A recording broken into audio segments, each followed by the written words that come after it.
ఇలా కొంతకాలం నడిచిన తరువాత ఇక్ష్వాకు వంశంలో సగరుడు అనబడేటటువంటి చక్రవర్తి ఉద్భవించాడు. ఆ సగరుడు అనేటటువంటి చక్రవర్తి హైహయులను జయించినటువంటి వాడై సమస్త భూమండలాన్ని పరిపాలిస్తున్నాడు. కానీ ఆయనకి పుత్ర సంతానం లేదు. ఆయన కొడుకుల కోసమని తన భార్యలైనటువంటి వైదర్భితో శైబ్యతో, ఇక్కడ కూడా భార్యల పేర్లు తేడా, శ్రీరామాయణంలో ఉన్నటువంటి భార్యలు కేశిని సుమతి, ఇక్కడికి వచ్చేటప్పటికి వైదర్భి శైబ్య, ఈ ఇద్దరు భార్యలతో సగరుడు పరమశివుడి గురించి తపస్సు చేశాడు. పరమశివుని గురించి తపస్సు చేస్తే పరమశివుడు ప్రత్యక్షమయ్యాడు సగరుడికి. అక్కడ భృగు మహర్షి యొక్క అనుగ్రహంతో పుట్టారు రామాయణంలో. భారతంలో పరమశివ అనుగ్రహంతో పుడుతున్నారు. తేడా ఉంది. అంటే వ్యాసుడు ఒకలా వాల్మీకి ఒకలా రాశారా అండి అని తొందరపడిపోకండి. కాబట్టి పరమశివుడు ప్రత్యక్షమై అన్నారు, వైదర్భికి 16,000 మంది జన్మిస్తారు, శైబ్యకి ఒక్కడే కొడుకు పుడతాడు. వైదర్భికి జన్మించిన 60,000 మంది కుమారులు కూడా ఒక్కసారే మరణిస్తారు. 60,000 మంది జన్మించి ఈ శైబ్యకి జన్మించినటువంటి ఒక్క కుమారుడు వంశకర్త అవుతాడు, వంశం నిలబడడానికి కారణం అవుతాడు అని చెప్పాడు. కొంతకాలం అయిపోయింది. ఆయన చెప్పినట్టే శైబ్యకి ఒక కుమారుడు జన్మించాడు. ఆయనకి అసమంజసుడు అని పేరు పెట్టాడు సగరుడు. ఈమెకి, ఈ వైదర్భికి సంతానం కలగకపోగా ఒక సొరకాయ లాంటిది ఒకటి పుట్టింది. ఆమె సొరకాయ పుట్టింది ఏమిటని అలిగి వీధిలో పడేయమని అశరీరవాణి పలికింది. అది బయట పడేయకండి, దాదులకిచ్చి నేతి కుండలలో పెట్టండి, అందులోంచి 60,000 మంది పుత్రులు వస్తారని. అలాగే దాచారు. అందులోంచి 60,000 మంది పుత్రులు పైకొచ్చారు. వాళ్ళందరికీ సగరుని యొక్క కుమారుడు కనుక వాళ్ళకి సగరులు అని పేరు వచ్చింది. వాళ్ళు ఎప్పుడూ కూడా ఆకాశంలో తిరుగుతూ ఉండేవాళ్ళు. వాళ్ళు పుట్టుకతో అనంతమైనటువంటి శక్తి సంపన్నులు. వాళ్ళు దేవతా కార్యములను చెడగొడుతూ, దేవతలను భయపెడుతూ, బాధ పెడుతూ తిరుగుతున్నారు. అలా తిరుగుతుంటే దేవతలకి ఆగ్రహం కలిగి వెళ్ళి చతుర్ముఖ బ్రహ్మగారిని అడిగారు, 60,000 మంది ఒక్కసారి పుట్టడం ఏమిటి, విమానాలెక్కి తిరగడం ఏమిటి, లోకాలన్నీ పాడు చేయడం ఏమిటి, 60,000 మంది ఎలా చచ్చిపోతారని అడిగారు. ఆయన అన్నాడు నవ్వి, వాళ్ళు మహోత్సాహవంతులరా, మీరు భయపడకండి, వాళ్ళందరూ కలిపి ఒక్కసారే చచ్చిపోతారు. ఒక్కసారే వాళ్ళు అగ్నిలో దగ్ధమైపోయి బూది కుప్పలుగా పడిపోతారు. కాబట్టి మీరు వాళ్ళ గురించి ఏం బెంగపెట్టుకోకండి, మీ పనుల మీద మీరు వెళ్ళిపోండి, వాళ్ళది అల్పాయుద్ధాయం, వాళ్ళు ఎక్కువ ఉండరన్నాడు. కాబట్టి వాళ్ళే మడిచిపోతారులే అని దేవతలు వెళ్ళిపోయారు. వెళ్ళిపోయిన తరువాత సగర చక్రవర్తి అశ్వమేధయాగం చేస్తాను అని సంకల్పం చేశాడు. ఆయన అశ్వమేధయాగం చెయ్యడానికి సంకల్పం చేసి గుర్రాన్ని విడిచిపెట్టాడు. అశ్వమేధయాగం చెయ్యాలనుకున్న వాళ్ళు గుర్రాన్ని విడిచిపెడతారు. విడిచిపెడితే ఆ గుర్రం ఎటు వెళ్ళిందో అటుగా వెళ్ళాలి. వెళ్ళి ఆ గుర్రాన్ని ఎవరో అపహరించకుండా కాపాడాలి. అది తిరిగి వచ్చే వరకు దాన్ని రక్షించాలి. ఎప్పుడైనా ఒక నియమం ఉంటుంది. ఆ నియమం ఏంటంటే, ఒక యాగం కానీ ఒక యజ్ఞం కానీ చేసేటప్పుడు అది పూర్తయ్యే పర్యంతము పీటల మించి లేచిపోయి ఊరు విడిచిపెట్టి వెళ్ళిపోకూడదు, ఇంకొక పని మీద వెళ్ళిపోకూడదు. అలా వెళ్ళిపోయారనుకోండి, అలా యజమానిగా ఎవరు కూర్చున్నాడో ఆయన కుటుంబం, చేయించినటువంటి ఋత్విక్కులు, అది చూసిన వాళ్ళు అందరూ నశించిపోతారు. కాబట్టి తెలిసి కూర్చోవాలి కూర్చునేవాడు. అందుకే పీటల మీద కూర్చోవడానికి ఎవరిని పడితే వాళ్ళని కూర్చోబెట్టకూడదు.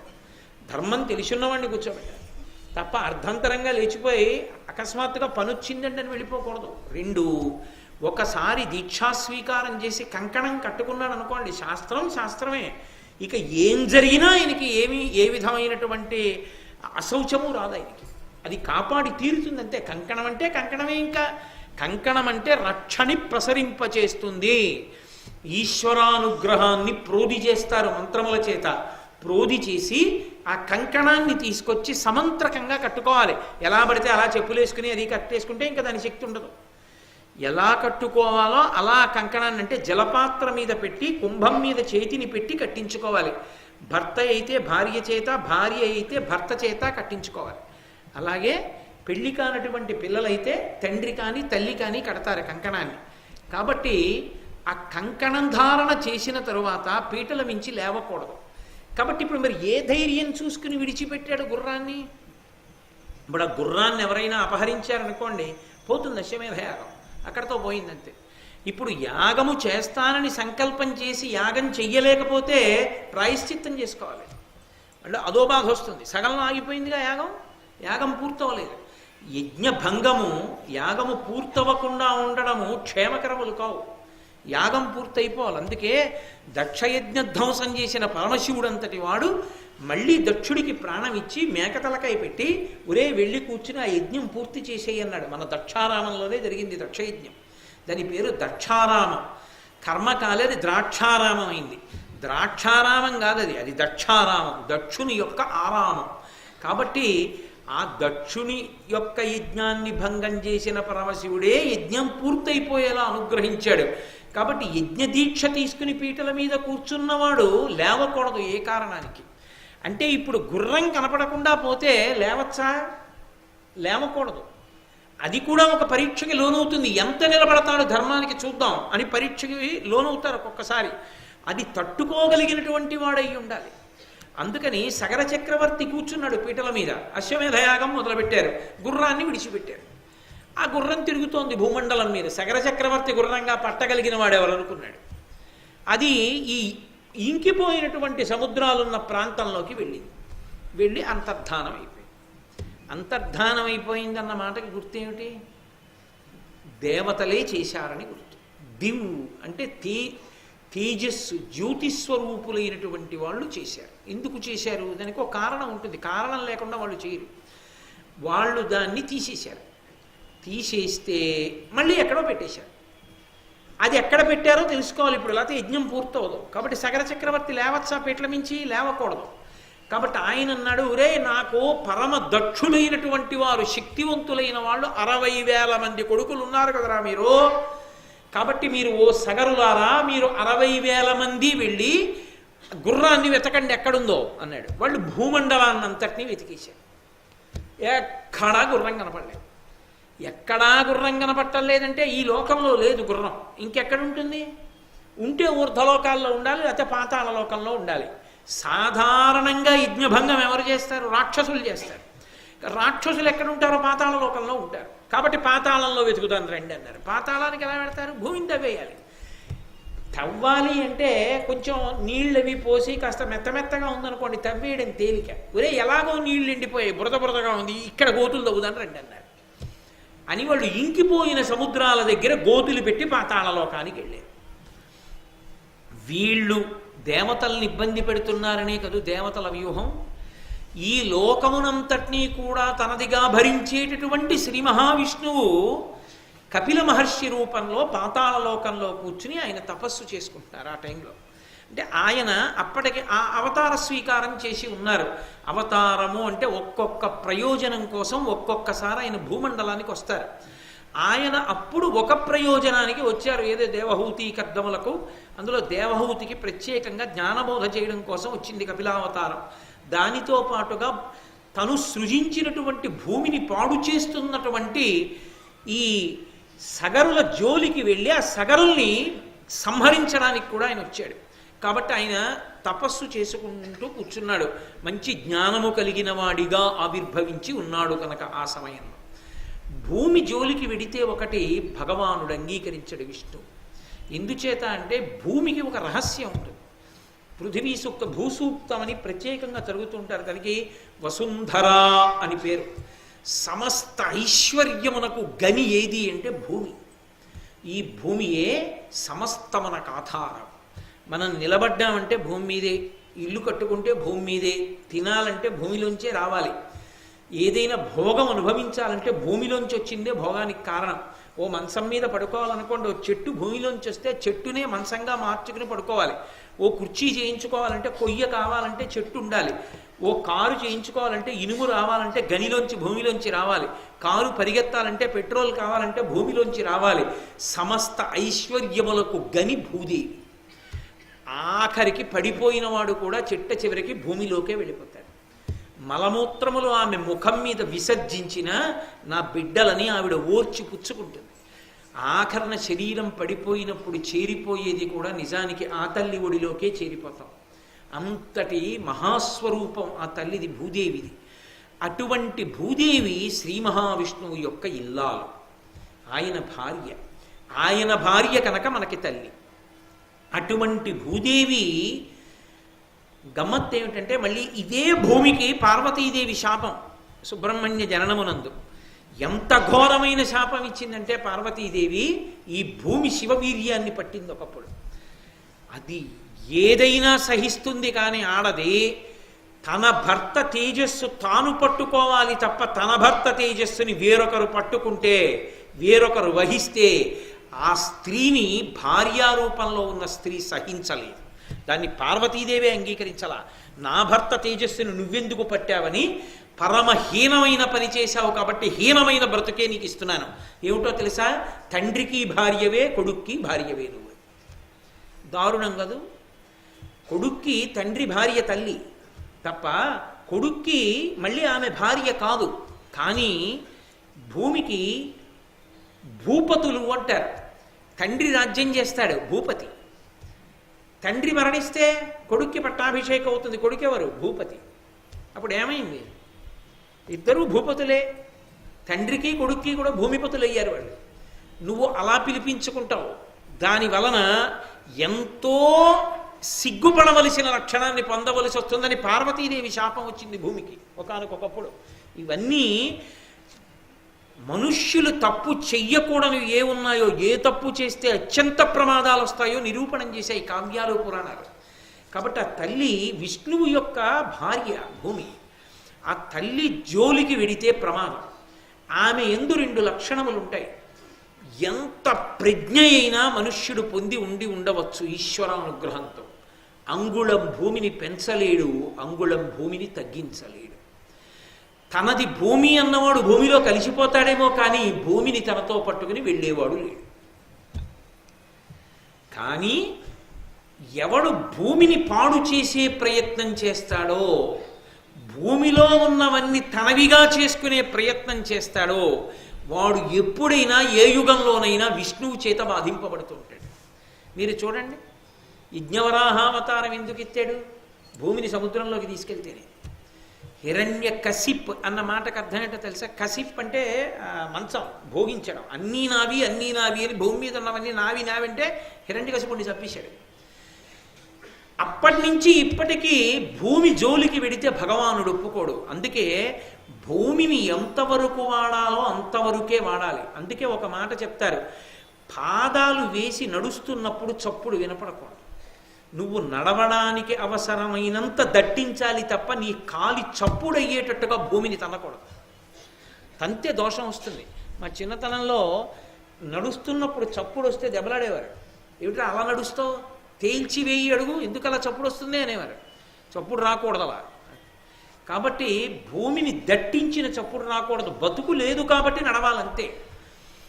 అది ఆ భూమి అన్నపూర్ణతత్వాన్ని పొందుతుంది. జనులు పెరగనివ్వండి, జంతువులు పెరగనివ్వండి, పక్షులు పెరగనివ్వండి, ఎన్ని పెరిగినా అదే భూమి ఆహారాన్ని ఇస్తుంది. అదే భూమి నివాసయోగ్యం అవుతుంది. అదే భూమి అన్నం పెడుతుంది. భూమి పెరగక్కర్లేదు. అది భూమికి ఉన్న గొప్పతనం. అది అన్నపూర్ణ తత్వము అని పిలుస్తాడు. అది లేకపోతే అసలు బ్రతుకు లేదు, ఏ ప్రాణికి బ్రతుకు లేదు. అటువంటి తల్లి అయినటువంటి భూమి జోలికి వెడితే ఆయన అంగీకరించాడు. ఆ భూమిని గోతులు తవ్వి వాళ్ళు లోపలికెళ్ళి ఆ సగరులు 60,000 మంది కూడా కపిల మహర్షి ఆశ్రమంలో వదిలేశారు గుర్రాన్ని. వాళ్ళకి ఏం కావాలి? గుర్రం కావాలి. కనపడింది, గుర్రాన్ని తీసుకుని ఇంటికి వెళ్ళిపోతే అయిపోయింది కథ. వాళ్ళు అలా అనుకోలేదు. ధూర్తతనం ఉన్నవాళ్ళు కదూ. దొంగముని ముచ్చుముని అన్నారు భారతంలో. అయితే వాళ్ళ మాటలు అనేటప్పటికీ కపిల మహర్షి కళ్ళు తెరిచి చూశారు. ఓహో, చాలా ధూర్తతనం ఉంది రోయని ఒక్కసారి హుంకారం చేసి కోపాన్ని పొందారు. అంతే, ఆయన కోపమే అగ్నిహోత్రమైంది. అది వచ్చి వీళ్ళ మీద పడింది. అది వచ్చి వీళ్ళ మీద పడేటప్పటికి 60,000 మంది దగ్ధమైపోయి బూది కుప్పలుగా అయిపోయారు. 60,000 మంది 60,000 బూది కుప్పలుగా పడ్డారు. పడిపోయింది. యజ్ఞం అవ్వదు, ఎందుకంటే గుర్రం లేదు. అశ్వమేధయాగం పూర్తవ్వాలంటే గుర్రం తిరిగి రావాలి. ఆ గుర్రాన్ని చంపాలి. ఆ గుర్రంతో ధర్మపత్ని రాత్రంతా పడుకోవాలి. దాని యొక్క వప అంటారు. ఆ వపని తీసి రాజు ఆ యజ్ఞంలో అగ్నిహోత్రంలో కాలుస్తూ దాని నుంచి వచ్చిన వాసన పీల్చాలి. అప్పుడు పూర్తవుతుంది. కలియుగంలో లేదు అసలు అశ్వమేధ యాగం. కాబట్టి గుర్రం తిరిగి రాకుండా అశ్వమేధం ఎక్కడవుతుంది? గుర్రం కనబట్టాలి లేదన్నారు. గుర్రం కనబడకపోతే గుర్రం ఎక్కడుందో కనిపెట్టాలి. పంపించిన 60,000 మంది సగరులు ఏమైపోయారు? వాళ్ళు రాలేదు, ఏమైపోయారో తెలియదు. నారద మహర్షి వచ్చారు. వచ్చి ఆయన అన్నారు, ఏమయ్యా నీ కొడుకులు 60,000 మంది మరణించారు అన్నారు. ఇప్పుడు మరి సగరుడికి అసౌచ్యం వచ్చిందా? దీక్షా కంకణంతో ఉన్నాడు పీటల మీద, తను మాత్రం లేవకూడదు. 60,000 మంది కాలిపోయారన్నా వెళ్ళలేదు. కంగారు పడ్డాడు. రామాయణంలో అయితే పురోహితులు చెప్తారు వెళ్ళడానికి వీలు లేదు. నువ్వు వెడితే యజ్ఞం చేయించినందుకు, ఇటువంటి యజ్ఞం చేయించినందుకు మేము కూడా సర్వనాశనం అయిపోతాం.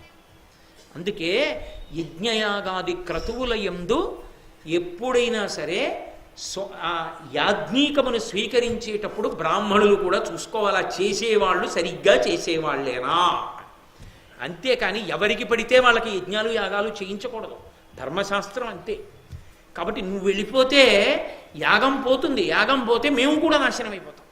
కాబట్టి నువ్వు వెళ్ళడానికి వీల్లేదు, ఇలా ఉండవలసిందే అన్నారు. సరే ఉంటానని కూర్చున్నాడు సగరుడు. కూర్చుని, అంటే నేను రామాయణ భారతాలను కలుపుతున్నాను, మీకు ఆరణ్య పర్వంలో ఇలా ఇవన్నీ ఉండవు, నేను కలిపి చెప్తున్నాను. చెప్పి ధర్మశాస్త్రం వరకు ఏ యుగందైనా ఏ కల్పంలోదైనా ఒకటే అవుతుంది. కాబట్టి ఇప్పుడు ఆయన అంశుమంతుణ్ణి పిలిచాడు, మనవణ్ణి పిలిచి, ఒరే నాయనా, మీ నాన్న అసమంజసుడు నా కొడుకు, కానీ వాడు సరయూ నదిలో పిల్లలందరినీ తోసేస్తుండేవాడు, తోసేసి నవ్వుతూ ఉండేవాడు. ప్రజలందరూ వచ్చి నాకు చెప్పారు, మీ అబ్బాయి పిల్లలందరినీ నదిలో తోసేసి నవ్వుతున్నాడని. నా కొడుకైనా ధర్మం తప్పితే తప్పే కనుక వెలివేశాను రాజ్యం నుంచి. అది మహారాజు అంటే ఆ రోజుల్లో. వింటున్నాడు ధర్మరాజు. వెలివేశాను రా, అందుకని మీ నాన్న రాజ్యం వదిలిపోయాడు. 60,000 మంది మీ తండ్రులు కాలిపోయారు, బూది కుప్పలైపోయారు కపిల మహర్షి ఆగ్రహ జ్వాలలలో. కాబట్టి ఒరే నాయన, నువ్వు వెళ్ళి ఆ యాగాశ్వాన్ని తీసుకురారా, వస్తే పూర్తవుతుందిరా మన యజ్ఞం అన్నాడు. అంటే అప్పుడు అంశుమంతుడు బయలుదేరి ఈ ఎండిపోయినటువంటి సముద్రాల యందు సగరులు తవ్వినటువంటి గోతుల గుండా పాతాళలోకాన్ని చేరి కపిల మహర్షి ఆశ్రమానికి వెళ్ళి కపిల మహర్షికి నమస్కరించి వినయంతో భక్తితో ఆయనకి అంజలి ఘటించి గుర్రాన్ని తీసుకెళ్ళిపోతానని అడిగారు. చాలా సంతోషించి, ఒరే నాయనా, నీ వంశంలో పుట్టినటువంటి వాడు సాగరములు నిండడానికి కారణమవుతాడు, మళ్ళీ నువ్వు ఈ యజ్ఞం పూర్తవడానికి కారణమవుతావు, కాబట్టి తీసుకువెళ్ళు అన్నారు. అప్పుడు ఆ గుర్రాన్ని తీసుకుని మళ్ళీ ఆ అంశుమంతుడు సగరుడు యజ్ఞం చేస్తున్న ప్రదేశానికి వచ్చి యజ్ఞాన్ని పూర్తి చేయించాడు. పీటల మించి పైకి లేచినటువంటి సగర చక్రవర్తి చాలా సంతోషించి ఈ ఎండిపోయినటువంటి సముద్రం ఏదుందో దాని అధిష్టానమైనటువంటి సగరుణ్ణి దత్తత తీసుకున్నాడు తన కొడుగ్గా. అందుకని సముద్రములు సాగరములు అని పేరు పొంది. సగర చక్రవర్తి దత్తత తీసుకున్నాడు కాబట్టి సముద్రాలని సాగరములయ్యాయి భారతం ప్రకారం. కాబట్టి అవి సాగరములైతే ఆ తర్వాత సగర చక్రవర్తి వెళ్ళిపోయాడు, అంశుమంతుడు వెళ్ళిపోయాడు, దిలీపుడు వెళ్ళిపోయాడు. దిలీపుడు కొడుకు భగీరథుడు రాజ్యానికి వచ్చాడు. ఈ వెళ్ళిపోయిన వాళ్ళందరూ అంటే రాజ్యం చేసి పట్టాభిషేకం చేసుకుని ప్రజల్ని పరిపాలించి కొన్ని వేల సంవత్సరాలుండి వానప్రస్థానికి వెళ్ళి భార్యతో తపస్సు చేసుకుని శరీరాన్ని విడిచిపెట్టి ఉన్నత లోకాలకు వెళ్ళిపోయినటువంటి వాళ్ళందరూ బాధపడేవారు.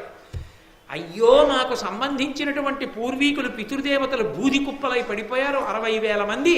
ఈ 60,000 మందిని మేము ఉద్ధరించలేకపోయాం. ఎలా? వాళ్ళని ఉద్ధరించేటటువంటి అవకాశం ఏమైనా ఉందా అనుకునేవారు, ఏమీ చెయ్యలేక వెళ్ళిపోయారు. భగీరథుడి యొక్క కాలం వచ్చింది. భగీరథుడు ఎలాగైనా సరే గంగని తీసుకొస్తే తప్ప తన వంశంలో ఇతపూర్వం శరీరం విడిచిపెట్టినటువంటి వాళ్ళు ఉన్నతగతులు పొందరని ఆయన తపస్సు మొదలుపెట్టాడు. వాళ్ళకి ఈయన అందించినటువంటి నీరు వెళ్ళదు. లోకంలో దానికి ఒక ప్రత్యేకమైనటువంటి ధర్మశాస్త్రం. ఎందుకని అంటే అందరికీ ఇచ్చినట్టుగానే ఈ సగరులకు కూడా జలతర్పణం చేస్తే నీళ్ళు అందవా అంటే అందవు. ఉగ్రభూతముల చేత చెనకబడిన, బ్రాహ్మణ శాపం చేత హతులైన, విష సర్పముల చేత కరవబడి మరణించిన ఈ భూలోకంలో ఉన్నటువంటి జలములతో తర్పణం చేస్తే వాళ్ళకి అందక వాళ్ళు దాహంతో కొట్టుకుంటూ ఉగ్రభూతాలై తిరుగుతూ ఉంటారు. వాళ్ళు ఉద్ధరింపబడాలి అంటే మళ్ళీ వాళ్ళ కోసం ప్రత్యేకమైనటువంటి దివిలో ఉన్న జలములు కావాలి. అందుకని గంగావతరణం అవసరమైంది. ఆయనకి ఏం పోయింది? ఎప్పుడో పోయారు వాళ్ళు. మనకెందుకు లేరానికి వచ్చిన రాజ్య పరిపాలన చేసుకోవచ్చు. అరే మా వంశంలో పుట్టిన వాళ్ళు ఇన్ని తరాలు దాటిపోతున్నాయి, వాళ్ళకి జలతర్పణ చేసిన వాడు లేడు, వాళ్ళకి నీళ్లు లేవు, వాళ్ళు ఉన్నతగతులు పొందలేదు, అలా తిరుగుతున్నారు దాహంతో. వాళ్ళ కోసం ఇప్పుడు దివిజగంగ కిందకి రావాలి. అందుకోసం మొదలుపెట్టాడు. అంటే పూర్వీకుల కోసం, తాతల కోసం, ముత్తాతల కోసం ఎంత పరితపించేవారో, శ్రాద్ధకర్మకి ఎంత విలువ ఉన్నదో, తాను బతకడం కాదు, తన ముందు శరీరాన్ని విడిచిపెట్టినటువంటి పెద్దల మీద గౌరవాన్ని ఎంత నిలబెట్టుకునేవారో చెప్తున్నాడు రోమశ మహర్షి. వింటున్నాడు ధర్మరాజు గారు. అబ్బా, ఇదనమాట గౌరవం అంటే, ఇదనమాట బ్రతుక్కి తాత్పర్యం అంటే అని. కాబట్టి ఇప్పుడు ఆయన గంగమ్మ గురించి తపస్సు మొదలుపెట్టాడు. సతత కృతోపవాసముల శాఖ ఫలోదకమూల పారణ వ్రతముల దేవ పూజల నపార జపంబుల చేసి నిష్టతో అతుల తపంబు చేస నమరాపక నుర్వికి తెచ్చు వెట్కతో ధృతియుతుడై దిలీపకుల దీపుడు దివ్య సహస్రవర్షముల్. దివ్యమైనటువంటి సంవత్సరములు కొన్ని వేల పాటు అపారమైనటువంటి తపస్సు చేస్తూ, కొన్నిసార్లు కేవలము ఆకులు తింటూ, కొన్నిసార్లు కాయలు తింటూ, కొన్నిసారి పళ్ళు తింటూ, కొన్ని వ్రతాలు చేస్తూ, పూజలు చేస్తూ, అపారమైన నిష్టతో కొన్ని వేల దివ్య సంవత్సరములు తపస్సు చేస్తే గంగమ్మ ప్రత్యక్షమైంది. దివిజగంగ. అప్పటికి భూమండలంలో గంగ లేదు. ఆమె ప్రత్యక్షమై అడిగింది భగీరథుణ్ణి, ఏం కావాలని అడిగింది. మా వంశంలో పూర్వీకులు అదిగో అలా పడున్నారు బూది కుప్పలుగా, నువ్వు వచ్చి వాళ్ళందరినీ తరింప చెయ్యాలి, అందుకని నువ్వు గంగా అవతరణం జరగాలి, పాతాళలోకానికి రా అన్నాడు. అంటే ఆవిడంది, నేను ఆకాశంలోంచి వడులతో సుడులతో ప్రవాహంతో పడిపోతే ఈ భూమి అంతా కూడా స్వరూపాన్ని కోల్పోతుంది, తట్టుకోలేదు. అందుకని నన్ను భరించగలిగిన వాడు ఒకడు ఉండాలి మధ్యలో, నన్ను భరించగలిగిన వాడు పరమశివుడు ఒక్కడే. కాబట్టి నువ్వు పరమశివుణ్ణి వేడుకో, ఆయన వచ్చి నించుంటానంటే గంగావతరణం జరుగుతుంది అన్నాడు. అంటే మళ్ళీ భగీరథుడు వెళ్ళి పరమశివుడి గురించి తపస్సు చేసి ఆయన్ని వేడుకున్నాడు. అంగీకరించాడు పరమశివుడు. వచ్చి ఆయన హిమవత్ పర్వత ప్రాంతమునందు నించున్నాడు. ఇలకున్ గంగ తరంగ సంగతులతో నీతించే ఆశాంతరంబులు ఆకాశము కప్పుచుందగ మహాభూత ప్రపంచంబుతో చెలువైయుండగ దానినీశ్వరుడు దాల్చన్ సంగతొత్తుంగ పింగళ జూటాగ్రమునందు పద్మదళ సంకాశంబుగా లీలతో. అరుణజటేశ్వరుడు అన్న పేరు ఈ పద్యంలోంచి వచ్చింది. ఆయన హిమావత్ పర్వత ప్రాంతం మీద నించుని పెద్ద జటాజూటాన్ని విప్పి నించుంటే ఆ మొసళ్లతో, పాములతో, ఎండ్రకాయలతో, చేపలతో గంగమ్మ ఆకాశం నుంచి తెల్లటి తామర పూల పరంపర పడినట్టుగా పడుతుంటే దాన్ని పరమశివుడు పట్టాడు.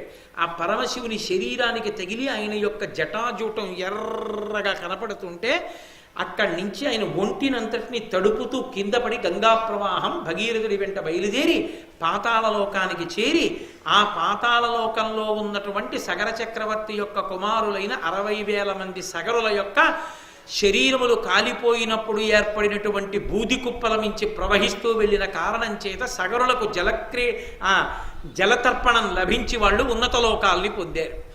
భగీరథుడి వెంట గంగ వచ్చింది కాబట్టి భాగీరథి అని భూలోకంలో పిలువబడింది. ఈ వచ్చినటువంటి గంగా ప్రవాహాన్నంతటినీ కూడా పరమేశ్వరుడు నిర్ణయం చేశాడు బ్రహ్మగారు. ఈ గంగా ప్రవాహం అంతా కూడా చిట్ట చివరికి వెళ్ళిపోయి ఎక్కడ గోతులు తవ్వితే, ఎక్కడ సాగరముల యందు అగస్త్య మహర్షి వెళ్ళి నీళ్లు తాగేస్తే నీళ్లు ఇంకిపోయాయో అక్కడికి వెళ్ళి గంగాజలములన్నీ పడిపోవాలి. ఈ గంగా నదీ జలములతో పాటు ఇతర నదీ జలములన్నీ కూడా సాగరమునందు కలిసిపోతాయి. ఈ నదీ జలములన్నీ సాగరంలో పడిపోతే మళ్ళీ సాగరములు నీటితో నిండిపోతాయి అన్నాడు. అందుకని భగీరథుడి కారణంగా వచ్చినటువంటి గంగ యొక్క జలములు చిట్ట చివరికి సాగరాన్ని చేరుకున్నాయి. చేరుకున్న కారణము చేత సాగరము మళ్ళీ నీటితో నిండిపోయింది. సాగరులకు సద్గతిగా సాగరమున కట్లు సలిల సంపూర్ణముగా భూగతయై భాగీరథి భాగీరథ కీర్తి భువన పంక్తుల నించెన్. ఆ విధంగా భగీరథుడి వెనక వచ్చినటువంటి ఆ గంగ ప్రవహించి ప్రవహించి ప్రవహించి వెళ్ళి చిట్ట చివరికి ఆ సాగరమునందు చేరిపోతే ఆ సముద్రములు నిండిపోయిన దగ్గర మళ్ళీ కథ పూర్ణమై యథాస్థితికి చేరుకుంది. దానితో కాలకేయాదుల యొక్క వధ పూర్తయింది, సముద్రములు నిండడం పూర్తయింది. ఇంత కథ నడవడానికి కారణం అదిగో అగస్త్య మహర్షయ, ఆయన వలన ఇంత పెద్ద కథ నడిచింది. అంతటి మహానుభావుడయ్యా అగస్త్యుడంటే అదిగో అగస్త్యుడు నివసించినటువంటి ఆశ్రమం. వెళ్ళి అక్కడ కూర్చుని చక్కగా ఆచమనం చేసి కాసేపు జపం చేసుకొని సాత్విక ఆహారం తీసుకో. అటువంటి మహానుభావుడు తిరుగాడిన ఆశ్రమ ప్రాంగణంలో తిరగడం కూడా జీవితానికి అద్భుతమైనటువంటి ఉన్నతి. కాబట్టి నువ్వు అక్కడికి వెళ్ళవలసింది అని ధర్మరాజు గారికి చెప్తే పరమ సంతోషంగా ధర్మరాజు గారు అగస్త్యాశ్రమ సందర్శనాన్ని చేశారు. అయితే